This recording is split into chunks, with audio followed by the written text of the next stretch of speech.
ইয়াসিন আল কুরআনিল হাকীম। এমন সুমধুর কণ্ঠের কোরআন তেলাওয়াত যিনি করছেন তাকে দেখে সুস্থ ও স্বাভাবিক মনে হচ্ছে, কিন্তু ভেতরে ভেতরে মৃত্যুর সাথে পাঞ্জা লড়ছেন তিনি। পঞ্চগড় সদর উপজেলার ধাক্কামারা ইউনিয়নের বাগানবাড়ি গ্রামের বাসিন্দা রনি আক্তার এক সন্তানের জননী।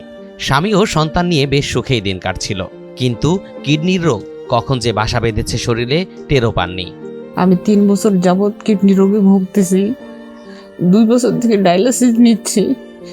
ডায়ালিসিস নিতে নিতে আমরা নিঃস্ব হয়ে গেছি। এখন আমার মা, আমার গর্ভধারিণী মা এখন আমাকে কিডনি দিচ্ছে, কিন্তু সেই সামর্থ্য আমাদের নেই। আমরা ডায়ালিসিস দিতে দিতে একেবারে নিঃস্ব হয়ে গেছি।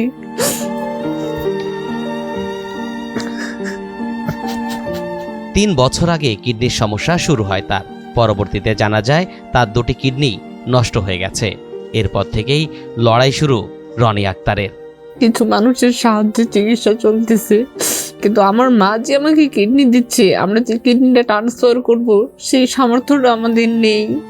গত 2 বছর ধরে নিয়মিতই কিডনি ডায়ালাইসিসের মধ্যে রয়েছেন, যার জন্য মাসে প্রায় 30,000 টাকা খরচ হচ্ছে।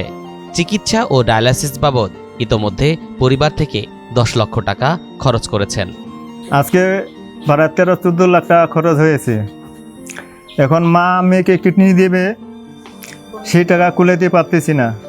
কেউ যদি সহযোগিতা করে, কেমন সহযোগিতা পাই, তাহলে সুস্থভাবে। চিকিৎসকদের মতে তার দ্রুত কিডনি প্রতিস্থাপন করা জরুরি, না হলে জীবন সংকটে পড়তে পারে। অসুস্থ মেয়েকে বাঁচাতে নিজের একটি কিডনি দিতে চান রনি আক্তারের মা খালেদা বেগম। এখন দেখতেছি মেয়ের একটা ছেলে আছে, ছেলের জন্য তো লোক অনেক কিছু বাচ্চা কাচ্চার জন্য করে। এখন মেয়েটা তার দেখে আর ছেলেটাতে তাকাই, এখন আমি কিডনি দেওয়ার প্রস্তুত করছি। কিন্তু কিডনি প্রতিস্থাপনের যে 10 লক্ষ টাকা প্রয়োজন তা বন্দোবস্ত করতে পারছে না পরিবারটি, যে কারণে চিকিৎসাও আর আগাচ্ছে না।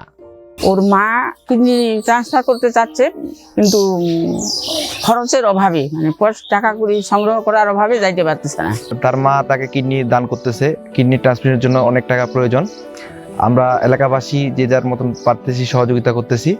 রনি আক্তারের শিক্ষক ও প্রতিবেশীরাও তাদের অসহায়ত্ব তুলে ধরে সর্বমহলকে সহযোগিতার হাত বাড়ানোর আহ্বান জানিয়েছেন। সামাজিক বিত্তবান ব্যক্তিরা যদি একটু তার পাশে এগিয়ে আসতো, তাহলে জিনিসটা সহজ হতো তাদের জন্য। এখন সবাই যদি সহযোগিতা করে তাহলে ও হয়তো যাইতে পারবে বা বেঁচে যাবে, তার বাচ্চাটা একটা ভবিষ্যৎ আছে, সংসারটা নষ্ট হবে না, সংসারটা ঠিক থাকবে।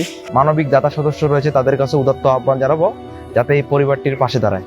একজন মা তার সন্তানকে বাঁচাতে দিতে চান নিজের কিডনি, মধ্যে এখন বাধা 10 লক্ষ টাকা। সরকারের পক্ষ থেকে কিংবা সমাজের বিত্তবানরা এগিয়ে এলে হয়তো ঘুচবে এই বাধা।